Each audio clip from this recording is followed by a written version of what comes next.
Voilà, merci. Buonasera, bonsoir à toutes et tous. Je veux vous remercier tous pour votre présence. Je veux remercier Matteo Renzi, Armel Givert et Maxime Prévost. Nous sommes très honorés de votre présence. Nous sommes très honorés dans cet événement qui est le premier d'un parcours européen qu'en tant que démocrates européens nous allons faire. Nous allons débattre dans les capitales des différents États membres dans lesquels nous sommes représentés autour de la question agir ou subir. C'est un peu emblématique, nous le savons, mais nous ne voulons pas que l'Europe soit les nouveaux Hamlet. Nous voulons une Europe qui décide. Nous voulons agir et pas subir, mais nous voulons savoir aussi de la part des leaders comme Maxime Prévost et Matteo Renzi qu'est-ce qu'on doit faire pour agir et pour ne pas subir. Ça, c'est la raison pour laquelle, en tant que démocrates européens, nous sommes vraiment très très heureux d'être ici. Et moi, je ne veux pas prendre encore plus de temps, seulement une chose, parce que c'est un peu dans la une et dans les images de la presse italienne, mais pas seulement de la presse italienne, de la presse européenne. Et je voudrais demander pas à Maxime, parce qu'il est vice-premier ministre des Affaires étrangères, donc il ne pourrait pas s'exprimer, mais Matteo Renzi, qui n'est plus, et peut-être il le sera un jour, mais n'est plus président du Conseil.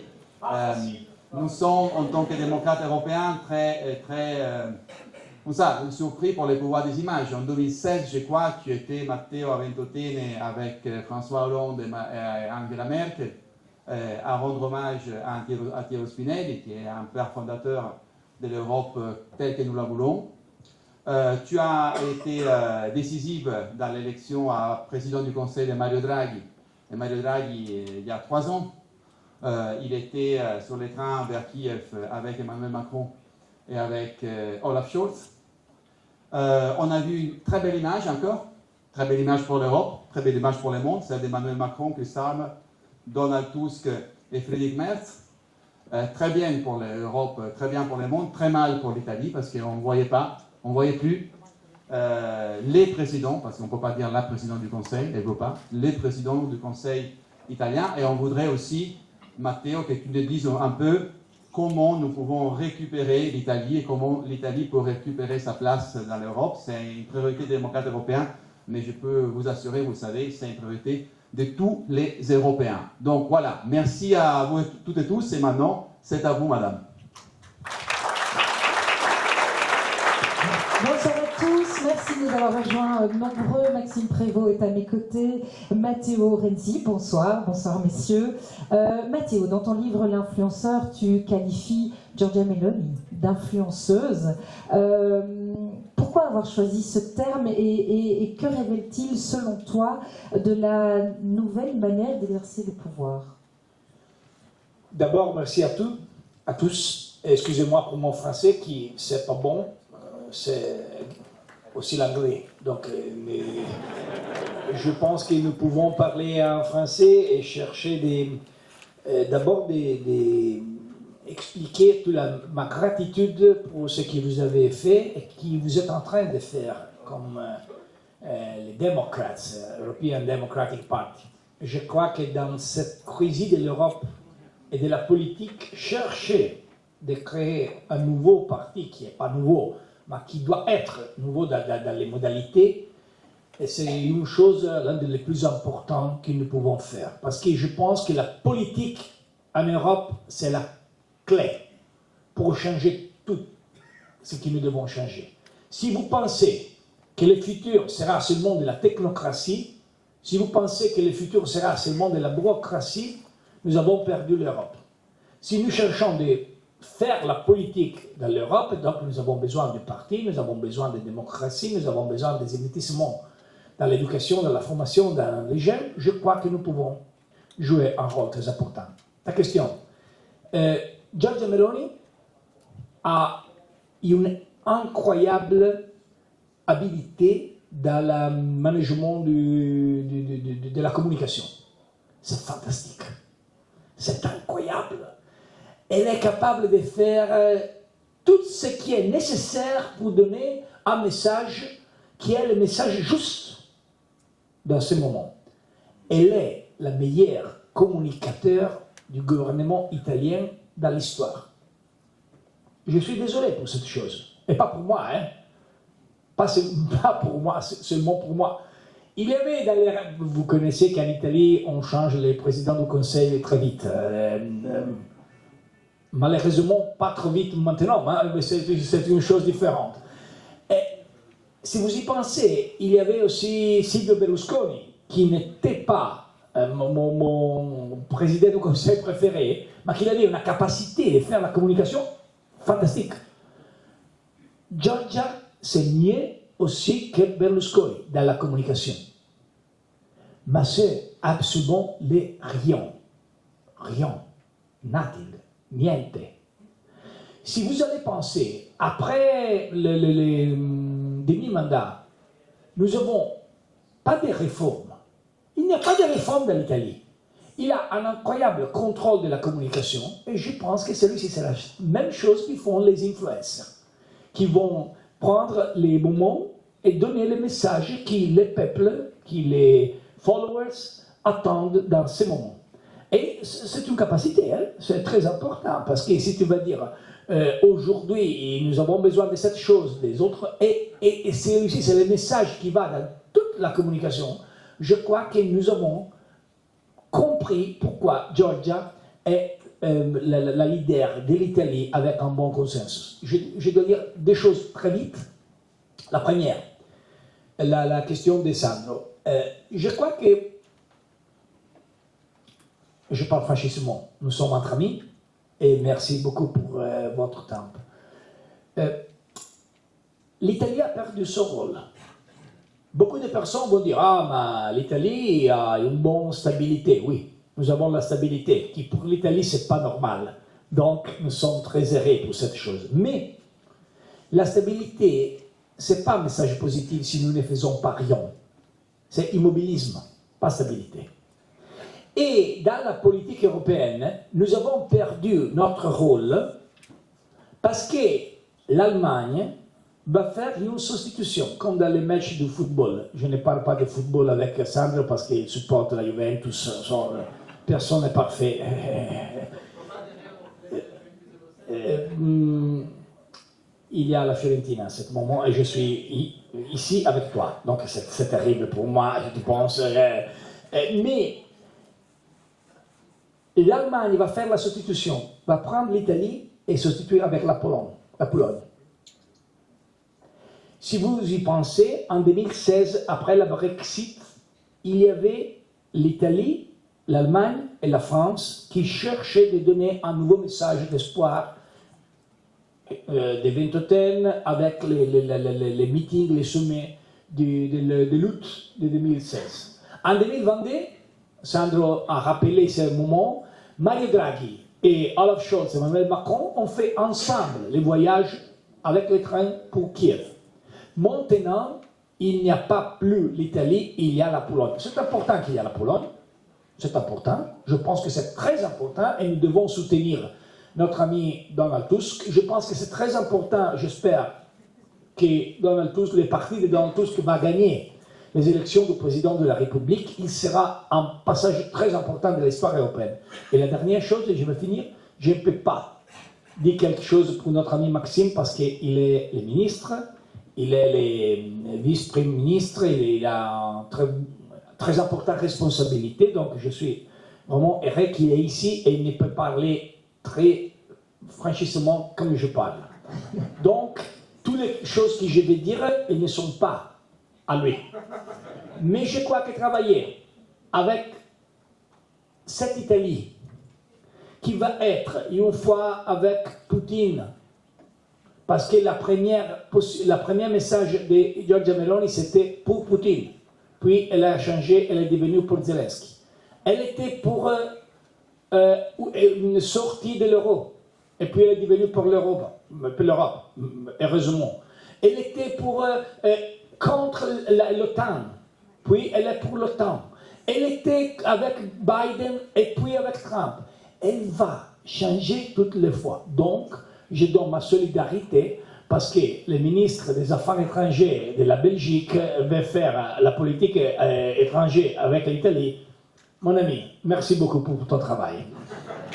Merci Mathieu. On va revenir sur l'aspect influenceuse de Giorgia Meloni, sur une manière nouvelle d'aborder le pouvoir qui crée malheureusement des raccourcis. L'Italie a été une terre fertile dans son histoire et plus récemment aussi pour les populismes. Quelles leçons l'Europe peut-elle tirer ou devrait-elle tirer pour éviter de suivre le même chemin? Buonasera. Et ça s'arrête là. Et donc, je suis désolé, je ne maîtrise pas l'italien aussi bien que Matteo ne maîtrise le français. Très heureux d'être à vos côtés ce soir.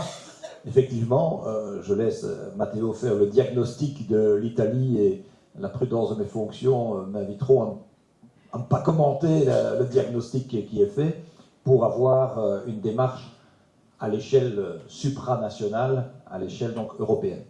Je salue d'ailleurs l'ensemble des parlementaires qui sont aussi présents dans la salle et mon président de parti aussi, bien entendu. Je pense, Armel, que si on doit tirer des leçons, on doit surtout aussi éviter d'en donner. Et je pense que c'est quelque chose qu'on a peut-être eu tendance à faire trop régulièrement, les donneurs de leçons, en oubliant que progressivement, face à cette posture, qui était un petit peu celle d'un regard qui surplombe l'autre, plutôt qu'un dialogue franc à hauteur d'homme, les yeux dans les yeux, on a eu des interlocuteurs qui progressivement ont été de plus en plus imperméables à nos messages.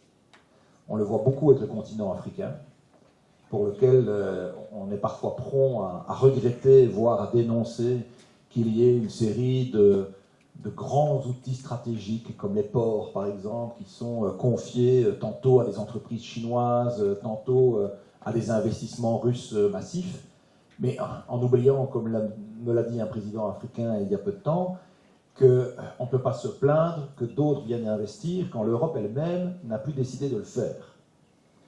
Et c'est pour ça qu'on doit se réinventer urgemment un dialogue très fort entre le continent européen et le continent africain, parce que c'est le continent demain de tous les possibles, des explosions démographiques, des enjeux aussi liés aux flux migratoires, pour des questions économiques, pour des questions politiques, pour des questions climatiques.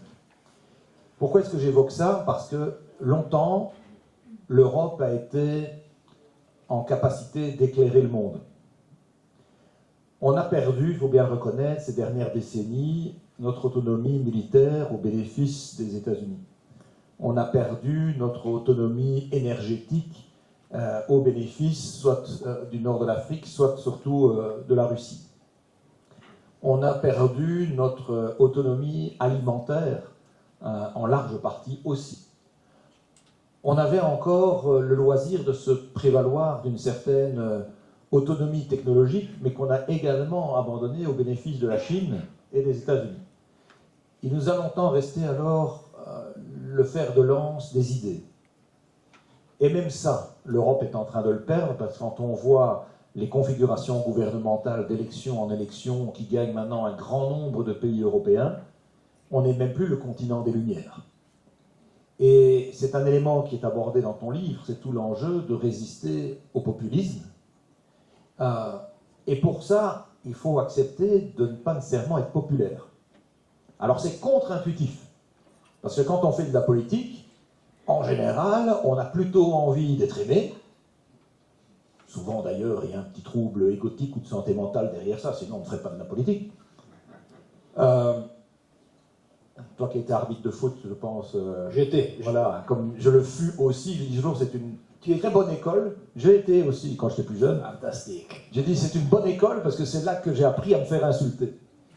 Mais après, on doit être en capacité d'avoir des générations d'hommes et de femmes politiques, y compris pour les nouveaux visages qui viennent de la société civile et qui assument des responsabilités demain, qui arrivent à encaisser aussi la rugosité de cette communication totalement libérée sur les réseaux sociaux.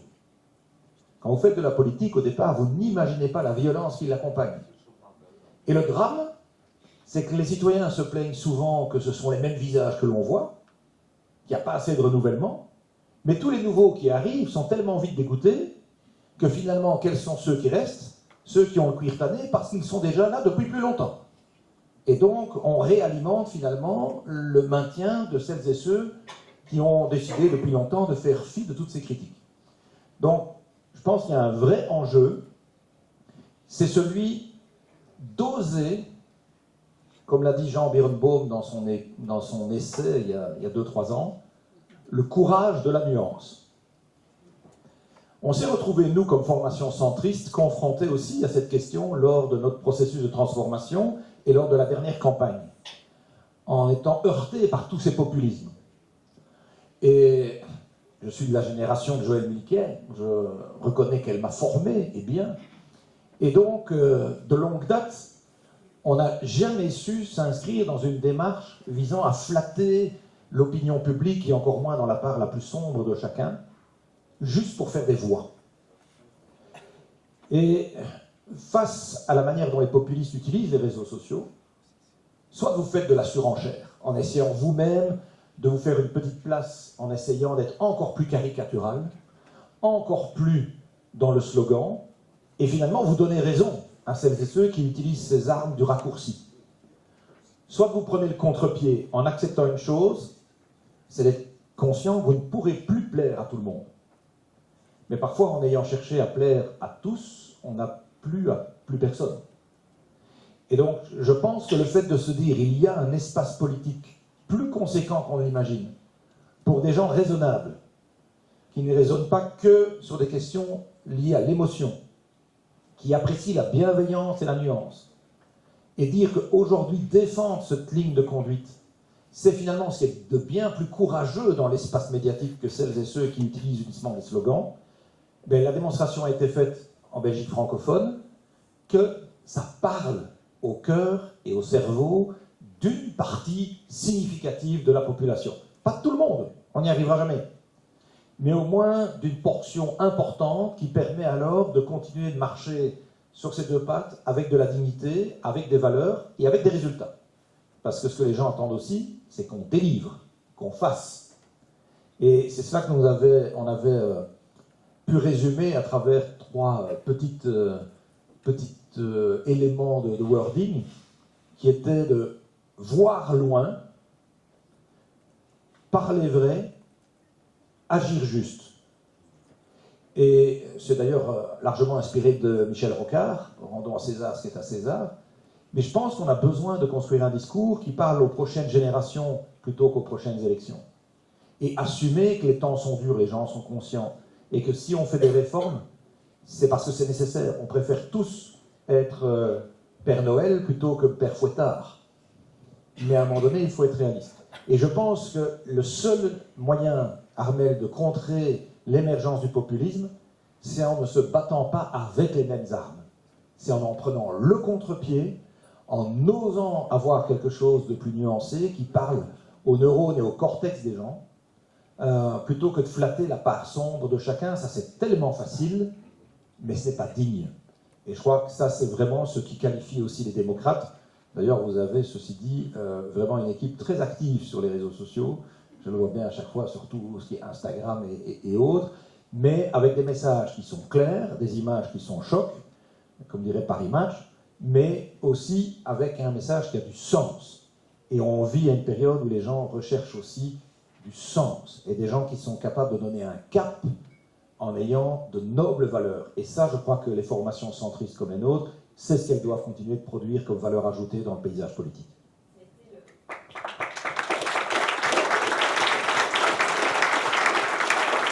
Et ça a été l'ancrage et le discours mené par les engagés qui ont fait cette remarquable percée en Belgique, un message d'empathie en lien réel avec la population. Est-ce que en Italie, avec Italia Viva, ce centre pragmatique et réformateur, c'est la voie qu'il a empruntée, c'est la réponse au populisme?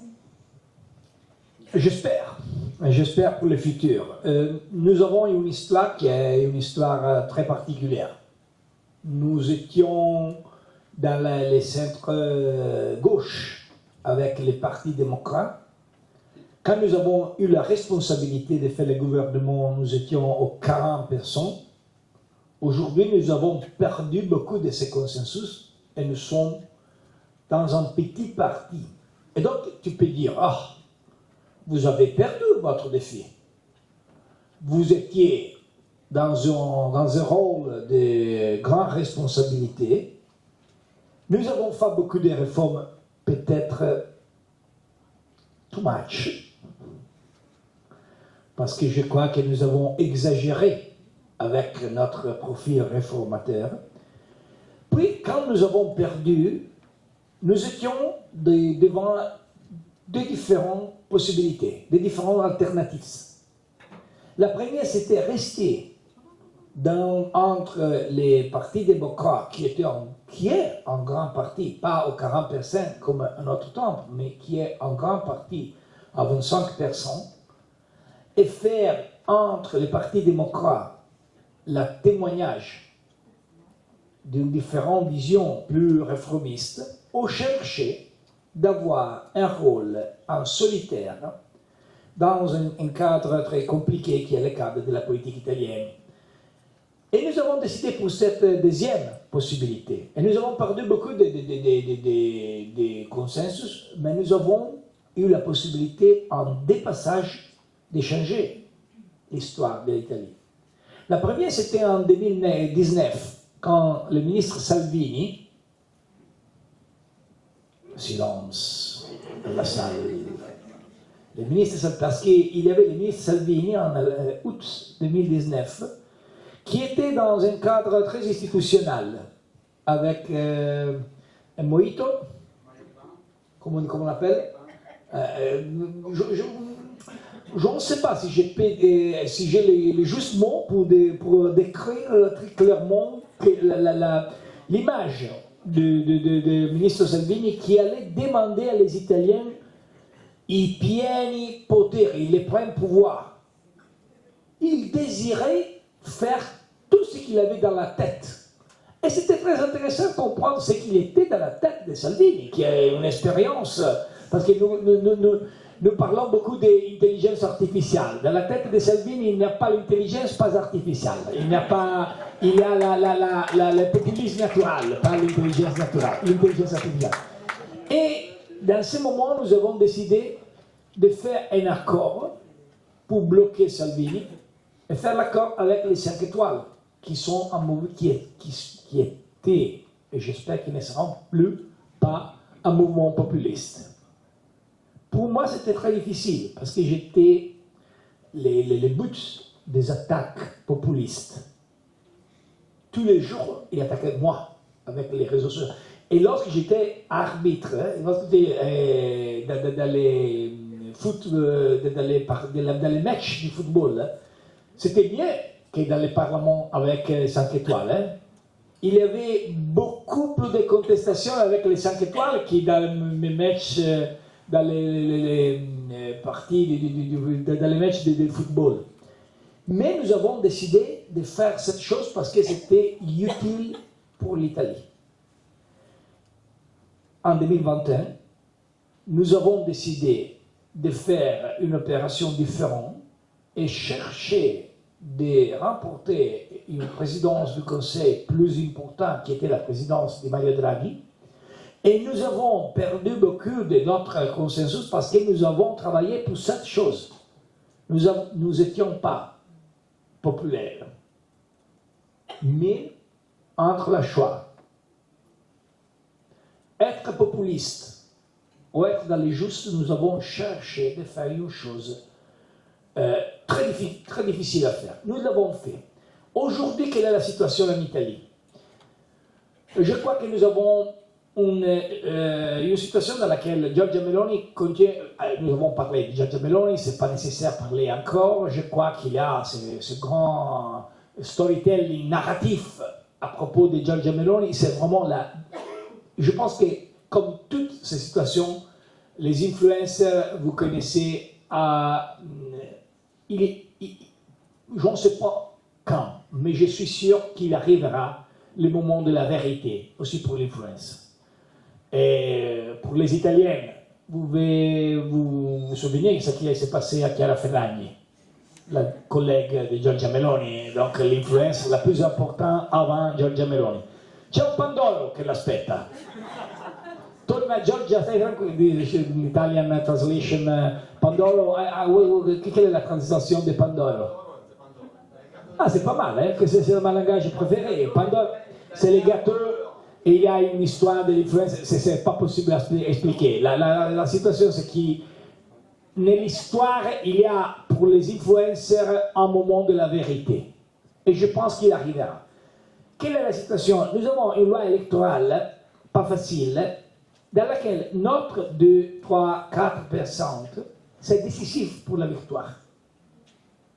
Et donc, le paradoxe, c'est que nous n'étions pas aux 40%, nous n'avons pas la possibilité de faire les présidents du conseil ou d'avoir une responsabilité importante, mais nous pouvons travailler à créer une coalition qui est capable de gagner les prochaines élections, qui seront en 2027.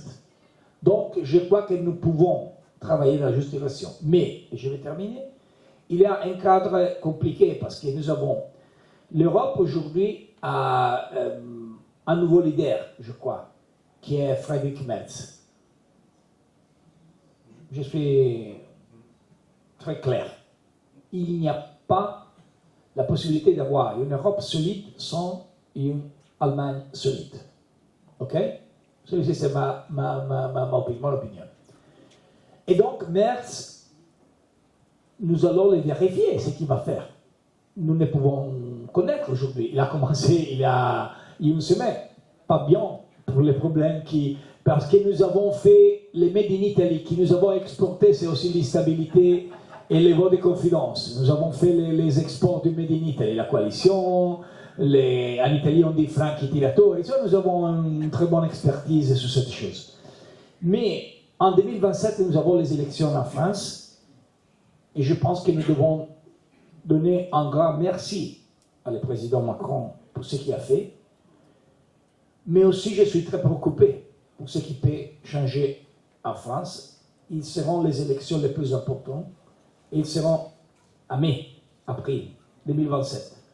L'Italie va voter dans la, plus ou moins, je crois, dans la printemps de 2027. En théorie, les élections seront en septembre, mais je crois qu'il y aura, oui, nous aurions une anticipation de quelques mois.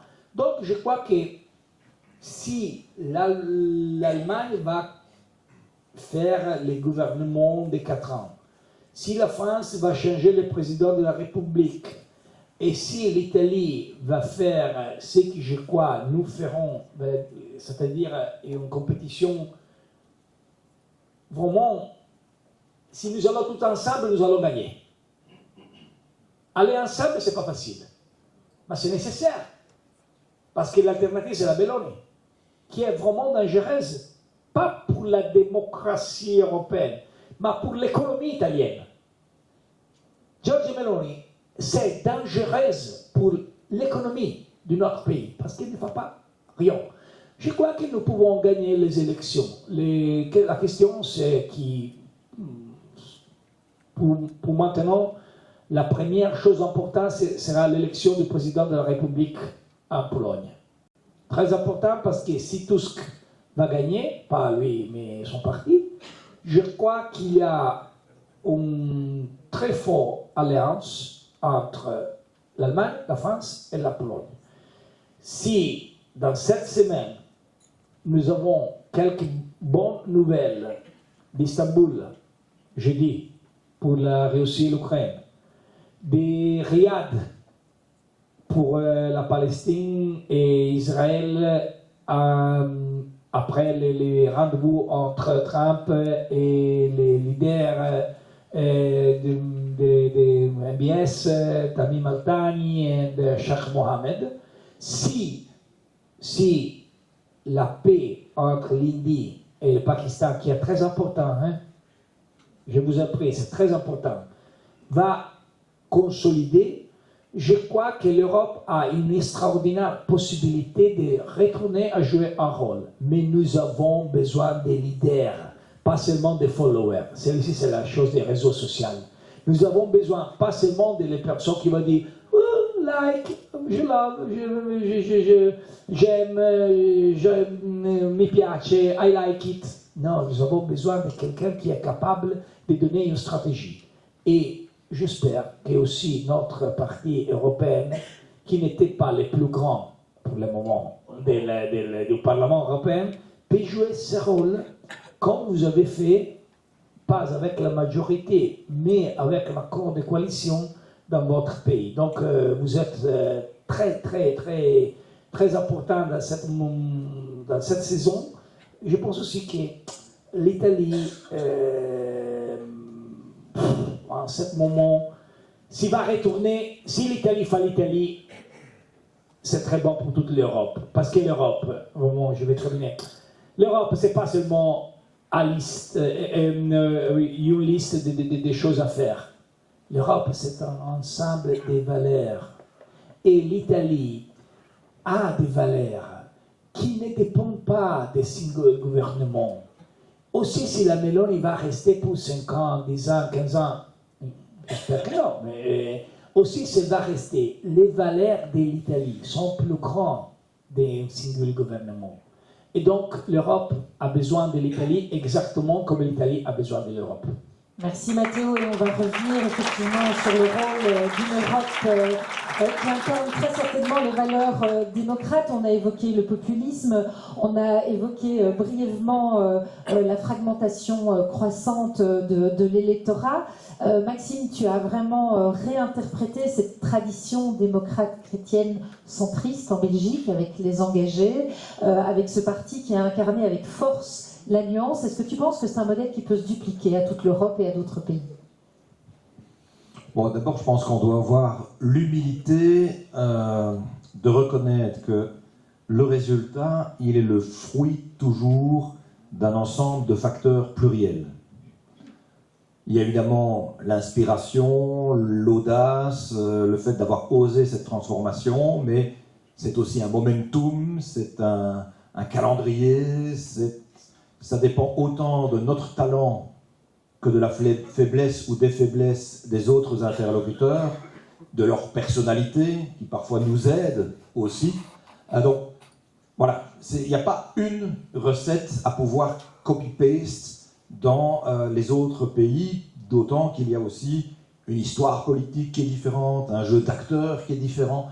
Mais par contre, le fait qu'il faille accepter d'être courageux avec un discours qui peut être nuancé, malgré les followers, malgré effectivement le vedettariat de plus en plus prononcé de me, myself and I, je pense que ça, c'est une posture politique que l'on peut dupliquer ailleurs en Europe, mais qui doit évidemment s'ajuster aux réalités des uns et des autres.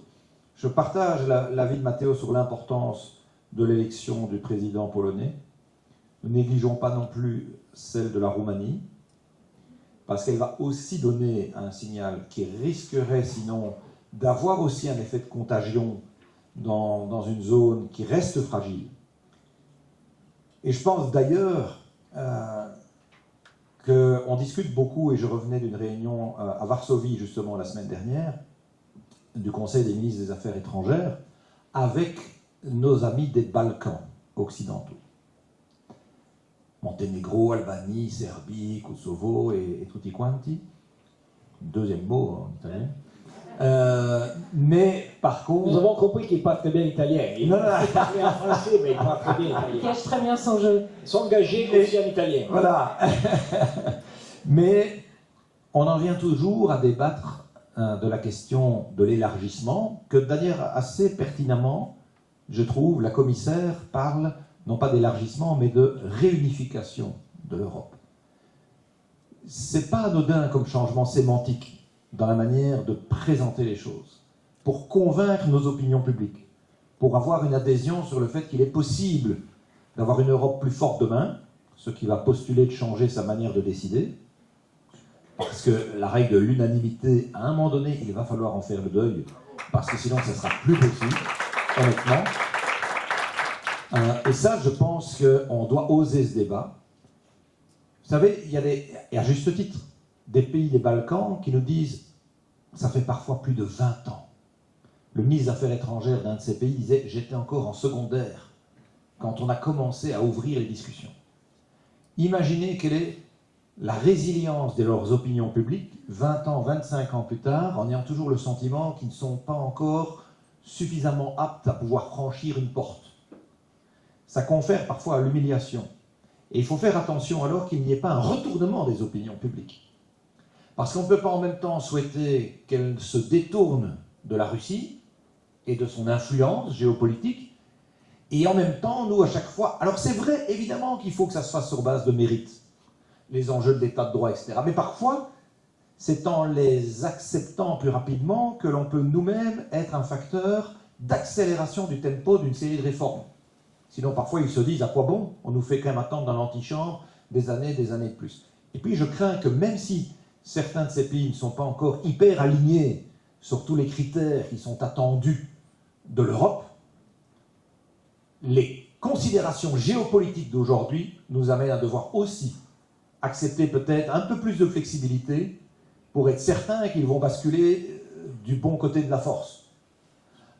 Et ça, je crois que c'est une vraie réflexion que l'on doit avoir à l'échelle européenne, parce que on le voit, on était vendredi à Lviv en Ukraine, jour de la fête de l'Europe, pour pouvoir volontairement, symboliquement faire un pied de nez à la grande parade de propagande et de gloire russe.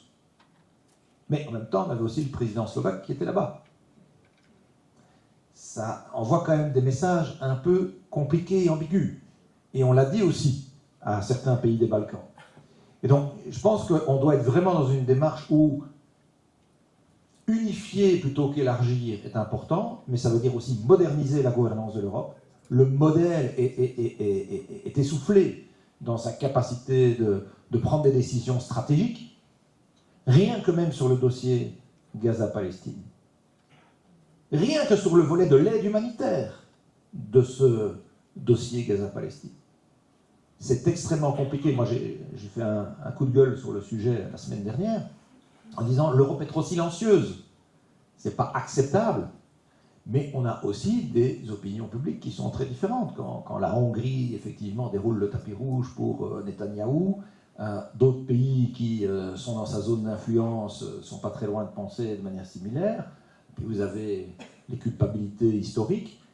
Tout ça ne permet pas de s'exprimer parce qu'il n'y a pas le consensus, il n'y a pas l'unanimité. Mais je pense qu'on le voit bien dans une série de dossiers. On doit pouvoir demain se dire que des coalitions of the willing, qu'on est en train de faire à chaque fois maintenant, c'est le terme, pour dire qu'on avance en ordre dispersé avec des groupes qui ne sont pas toujours les mêmes en fonction de la nature, ça devient indispensable. Indispensable. Donc il y a un vrai enjeu de gouvernance, il y a un vrai momentum géopolitique, mais dans tous ces pays-là, même si on doit tenir compte de leur propre réalité, être aligné avec ces valeurs, c'est important. Je rappelle que nous sommes nouveaux chez les démocrates. Pendant des décennies, ma formation politique était au PPE. Plus grand, plus puissant, plus influent, et donc on pourrait se dire, finalement, autant rester là. Mais si vous voulez être crédible dans les messages que vous diffusez, il faut que vous soyez aussi aligné pour pouvoir incarner un message. Parce que s'il y a une chose qui est vraiment un élément dont j'ai la forte conviction, c'est que face au désespoir des citoyens qui croient de moins en moins dans les partis politiques, la seule chose dans laquelle on arrive encore à les convaincre d'être dans l'adhésion des idées, c'est les personnes. Ils croient encore dans des personnes, plus que dans des partis. Mais pour qu'ils croient dans les personnes, il faut qu'ils ressentent la sincérité des personnes et la cohérence entre ce qu'ils disent et ce qu'ils font. Et c'est pour ça que nous devions changer de crèmerie, pour pouvoir effectivement être alignés entre ce que nous disons, ce que nous incarnons, parce qu'il faut reconnaître que les orientations politiques, pour des calculs arithmétiques de conservation de la grande puissance du PPE, n'étaient plus de nature à nous mettre à l'aise. Et je pense qu'on a gagné en crédibilité, peut-être pas en influence, mais en crédibilité, et en plus avec un député au taquet. Voilà. et qui a participé à redonner sa lettre de noblesse à la politique, puisque c'est vraiment le credo de Maxime comme président des engagés, redonner de la noblesse à cette politique. Est-ce que la politique de la complexité, elle a un avenir comme force européenne face au contexte géopolitique mondial? Je crois que nous sommes dans une situation. Je crois que vous avez des temps un peu très. Je ne sais pas combien de temps vous avez, mais. Non, je pense que la question de la géopolitique, j'ai vu Maxime arriver et donner pas de l'eau, mais du vin, des super-alcooliques, parce que je crois que la situation de la politique internationale, c'est vraiment difficile, mais c'est fantastique. Je pense que vous imaginez que je suis vraiment fou. Et c'est vrai. Mais je crois que celui-ci, c'est le temps de la politique. Il y a beaucoup de jeunes. Quand j'ai commencé, j'ai 50 ans maintenant. Quand j'ai commencé, vous êtes beaucoup jeunes, trop jeunes pour moi. Mais lorsque j'ai commencé, il y avait une expression anglaise qui était, this expression was Tina, there is not alternative. I use English just to speak very few minutes about this expression, Tina. In the schools, the universities, in the parties, everyone used to say, Tina, there is not alternative. What means Tina? Was a model of a mix between economics, politics, and also philosophy. We can concretely say that means there is not alternative. You can be part of the left or we can be part of the right. That is the list, the things you have to do. Shut up and do. That was Tina's philosophy for years and years. And that became the liberalism, the supremacy of the economy with respect to politics. What happened in the last 25 years? We understood that Tina is not true. Je vais retourner en français. C'est très intéressant cette chose. Il y a des changements dans l'histoire du monde qui sont incroyables. Vous allez vérifier ce qu'il va dire aujourd'hui Donald Trump et qu'est-ce qu'il disait le président Reagan à propos des tarifs, comment on dit les tarifs en French? Droit de douane. Donc nous avons dazi, tarifs et droit de douane. Fantastique. Trump, c'est exactement le contraire de ce que Reagan disait. Mais aussi, si vous allez regarder, il y a dans les réseaux sociaux, très intéressant, un des cours de George Bush. Quand j'étais jeune, George Bush, c'était pour nous de centre-gauche l'ennemi. Le terrible homme qui avait fait la guerre, qui était en personnalité très difficile à comprendre. Si vous allez regarder ce qu'il a dit en 2011, à propos des risques pour la gestion populiste de l'immigration, vous allez vérifier qu'il était absolument un modèle pour beaucoup de nous. Ce qui va signifier qu'il n'y a pas une seule philosophie qui c'est la Tina. Il y a l'espace de la politique. Il y a la possibilité de faire des changements. Et celui-ci, c'est très beau pour qui croit dans la politique. Donc, dans les cadres, je ne parle pas des cadres géopolitiques parce que je vais terminer, je pense qu'il y a l'air si nous sommes politiques, si nous faisons politique, il y a un moment dans lequel nous disons nous devons aller à manger. En Italie, la politique a toujours un moment de ok, à quelle heure nous allons manger. Mais c'est intéressant de comprendre ce qui va se passer. Il y a une crise démographique sans précédent. La Nigérie va être dans les prochains 20 ans plus grand que l'Europe, pas l'Afrique. la Nigérie, les pays. Niger, comme on dit? Nigeria. Vous pouvez changer les noms, mais vous ne pouvez pas changer la réalité. Ils seront plus grands que nous. Pas la Belgique, pas l'Italie, l'Europe. Nous avons un changement incroyable dans la démographie entre la Chine et l'Indie. Nous avons un changement dans l'économie. L'Europe était les 7% de la population, les 25% du GDP, produit de PDB, et les 49% de la Wealth Society. Juste il y a 2 ans. Aujourd'hui, nous avons une crise de la démographie, nous allons perdre notre rôle dans la politique économique mondiale et nous sommes encore les témoins d'un système de valeurs qui est le système de welfare state. Dans ce cadre, je crois que pour les personnes qui vont chercher des faits politiques, c'est fantastique et je suis très optimiste pour les futurs. Parce que je crois dans l'innovation. Je crois que l'intelligence artificielle, c'est une opportunité pour nous. Parce qu'il va changer la médecine, parce qu'il va changer l'organisation, parce qu'il va changer tout. La bureaucratie italienne, pas.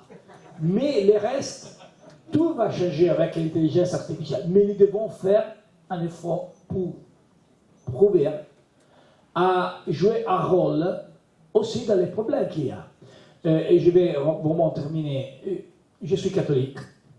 J'ai passé la dernière semaine, comme tous les catholiques, et pas seulement les catholiques, à vérifier ce qui s'est passé dans le Vatican. Le Vatican continue à être la liturgie la plus efficace et la plus innovative du monde.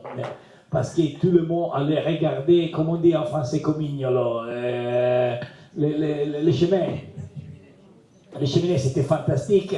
Mais, liturgie à part, ils ont élu un pape qui a dit comme la première chose, qui a choisi un homme, Léone, qui était, Léon XIV, qui était le successeur du pape qui avait fait la Rerum Novarum. Pour nous, qui nous avons étudié dans les sacres livres de la doctrine sociale de l'Église, Rerum Novarum, ce n'était pas simplement un document de l'Église. C'était le plus important témoignage de regard sur la politique. Et le pape Jean-Paul II, il a fait la Centesimus Annus parce que c'était vraiment important le message de la Rerum Novarum. Qu'est-ce qu'a dit le pape Léone? A dit une chose très intéressante. A dit, je vais choisir ce nom parce que je crois que l'intelligence artificielle va faire un changement qui est plus important que la révolution industrielle. Ok.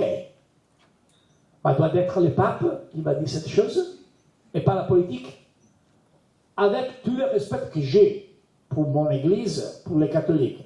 Pourquoi pas cette discussion vient du pape et pas de la politique. Donc je crois que la politique européenne doit changer, doit devenir plus efficace, plus innovative, plus capable de faire une discussion, pas sur l'arrêté, pas de bureaucratie, mais sur les grandes questions qui sont les questions de notre temps.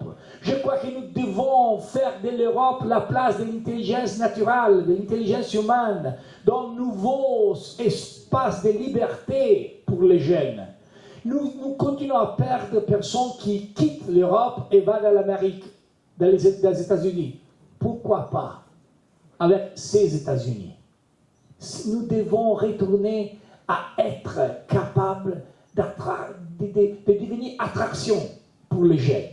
Mais nous le ferons seulement si nous allons donner ce message d'espoir pour la politique. Et je crois que dans le cadre géopolitique, rien est fantastique comme le temps que nous sommes en train de vivre.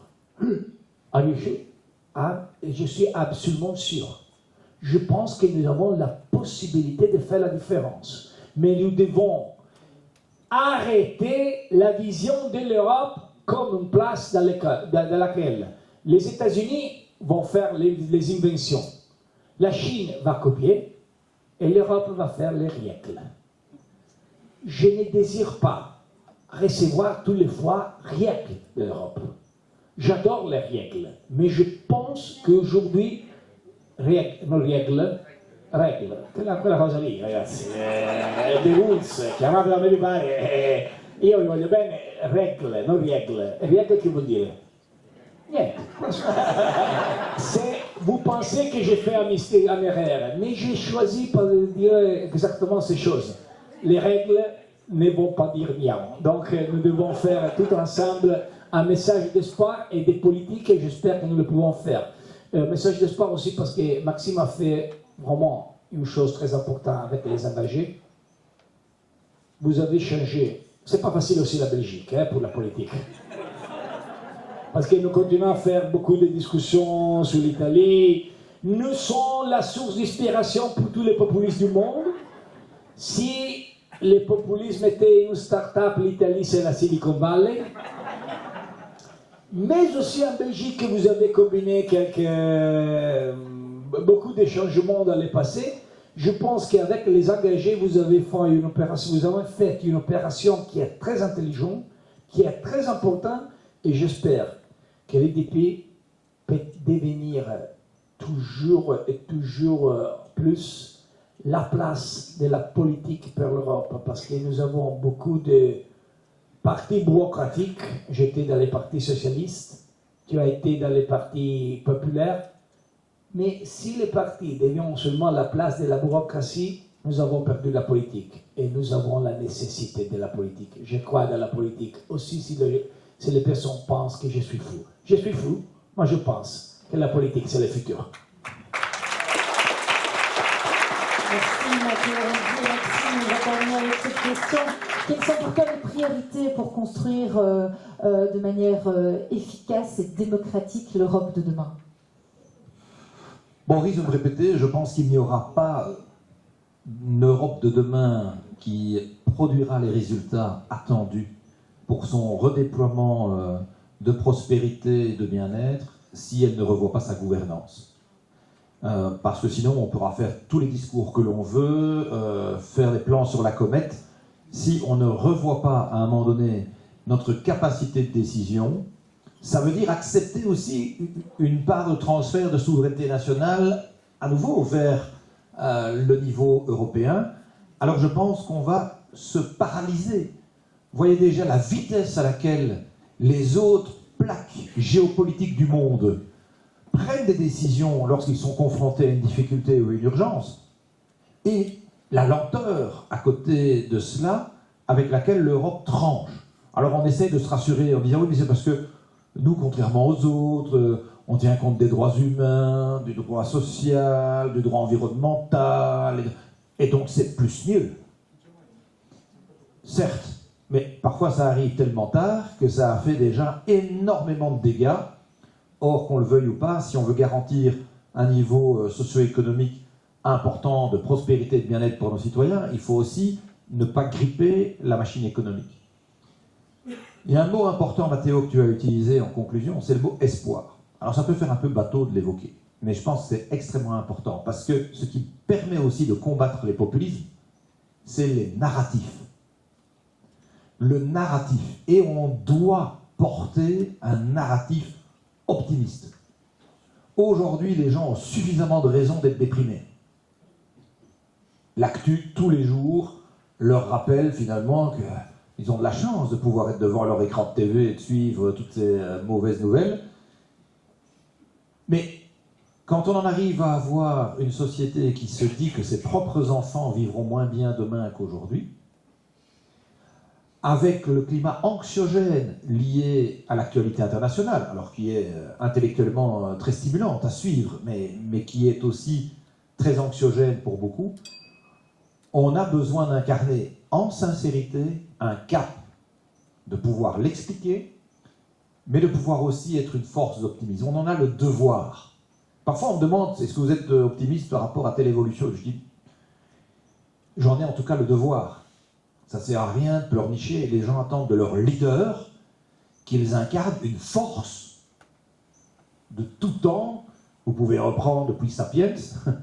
Il y a toujours eu besoin de leaders qui donnent un cap. Et même électoralement, ce leadership, même quand il s'accompagne de décisions qui déplaisent, il est récompensé électoralement. Parce que les gens sont aussi rassurés d'avoir des leaders qui sont capables d'assumer des discours, des postures, de mettre en œuvre des réformes.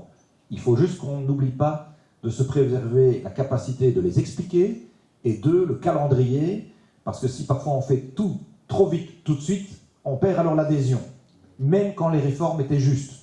Et ça, c'est aussi un élément auquel nous devons être collectivement attentifs. Alors, si Tina disait « there is no alternative », il ne faut pas non plus Tino. Je ne parle pas de Tino Rossi. Je parle de « there is no optimism ». Non, on a au contraire le devoir d'incarner cette capacité d'être dans un narratif qui va porter les gens, qui va convaincre les gens. Si on n'est que dans du factuel, dans des réformes parce que les chiffres les imposent, et qu'on n'accompagne pas ça d'un narratif qui explique pourquoi la réforme est nécessaire, pertinente, si pas tout de suite, à moyen ou à long terme, alors je pense qu'on fera nous-mêmes le jeu des populistes. Et c'est là où on doit effectivement être très attentif à cette question, et je pense que de l'enthousiasme, on en a. Vous ne pouvez pas faire de la politique sans enthousiasme. Sinon, franchement, faites autre chose. Il y a beaucoup de choses passionnantes à faire, autres que la politique, j'en suis convaincu, mais il faut pouvoir le faire avec de l'enthousiasme et avec des convictions. Même si vous allez être querellé, même si vous allez être raillé, moqué, insulté, bon, c'est pas évidemment la partie la plus agréable de l'engagement politique, mais à partir du moment où vous obtenez des résultats, que vous ayez de l'impact, alors vous avez rempli votre contrat. Et ça, je crois que c'est ce qu'on doit faire, en tout cas, c'est re-signer des contrats de confiance avec les citoyens. Merci. Cet entretien, Sacha Guitry, je retiendrai quelques mots, le sens, l'alignement, la réunification, l'espoir. Et je crois que c'est Yvan Verhofstadt, président des Engagés, député européen, qui va conclure cet entretien que vous menez de main de maître. C'est très inspirant de vous écouter. Je vais te céder ma place, Yvan. Je la cède avec plaisir. Très attentif à ce genre de choses, et surtout merci déjà Armel. Alors vous avez dit beaucoup de choses, je suis arrivé 2 minutes en retard, mais j'en ai retenu quelques-unes et j'ai commencé par un petit clin d'œil. Vous avez commencé par dire si nous allons ensemble, nous pouvons gagner. Alors j'ai 2 choses à dire par rapport à ça, c'est qu'il nous manque quelques Italiens aux démocrates. Et que l'histoire nous enseigne que la prochaine fois, vous devez absolument être unis. Et si tel est le cas, les Italiens, pour pouvoir nous aider, je suis convaincu. Je ne vais pas lancer la polémique, mais c'était un petit clin d'œil. Je vais donner un nom du numéro de téléphone, si tu veux. Les Italiens, c'était pour le clin d'œil. Ce qui s'est passé. Mais il y a une deuxième chose que je tiens quand même à vous dire, c'est que la dernière fois que nous avons eu un invité de marque en Belgique, qui faisait partie des démocrates, une semaine après, il est devenu Premier ministre français. Donc ici, ça sera peut-être un petit peu plus long, mais c'est tout le mal que je vous souhaite. Pour le reste, je voudrais reprendre peut-être ce que Maxime a dit avec les trois parties qui me semblent vraiment résumer bien l'échange que l'on a eu aujourd'hui, qui est le premier point, c'est voir loin. Et je pense en effet, et vous l'avez dit, la question clé qui est fondamentale, c'est de ne pas le lundi être pour Poutine, le mardi être pour Zelensky, et voir loin, c'est ça, pas en fonction de la mode ou du cours d'eau, d'aller au fil de l'eau, mais c'est d'avoir une vraie vision cohérente sur le long terme, et je pense que ça, c'est la base de toute politique. Le deuxième point, et vous en avez parlé aussi, c'est parler vrai, et je pense qu'on est dans un moment fondamental par rapport à ce parler vrai, aussi par rapport au danger qui est mis sur la presse, qui est mis sur les universités, et qui est mis sur la vérité. Et je pense que c'est une des marques de populisme, c'est qu'à un moment donné, la vérité n'a plus de valeur, et je pense que ça, c'est un des vrais dangers que l'on doit absolument combattre, et c'est pour ça que ce point, en cohérence et en intelligence, il ne faut pas prendre uniquement nos électeurs, et tu le disais, pour des followers, mais aussi être capable de leur parler au cerveau, et de rétablir la valeur de la vérité. Je pense que c'est un deuxième élément qui est très, très, très, très juste. Et le troisième que tu citais, c'était agir juste. Et je pense qu'un des dangers, et c'est ce qui, un peu, qui se retrouve en filigrane dans le livre aussi, un des dangers, c'est que le marketing a pris possession d'une partie de la politique. Et venant du privé, on m'a toujours dit, il faut que tu choisisses ton segment de clients. Et tu fais tout pour ce segment-là. Tous les autres, tu les oublies, tu les négliges, tu n'en as rien à faire. Et en politique, on pourrait se dire, on vise 15%. Donc on va tout faire pour ces 15%-là de la population, et les autres, on n'en a rien à faire. Le danger de ça, c'est qu'à un moment donné, on est incapable de réconcilier, de rassembler, de créer une majorité autour d'un projet commun pour l'intérêt général, parce qu'en fait, on a défendu que les intérêts de ces 15%-là. Et pour moi, c'est ça le drame. Et agir juste, c'est pas agir au profit de 15% de la population.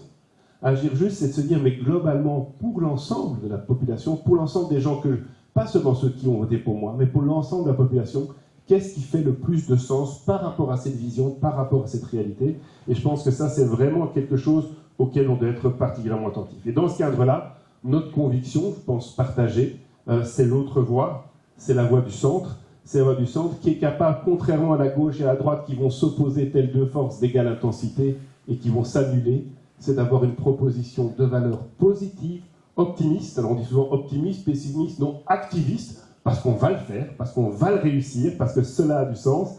Et je pense que ça, c'est fondamental. On est dans un moment clé de la politique.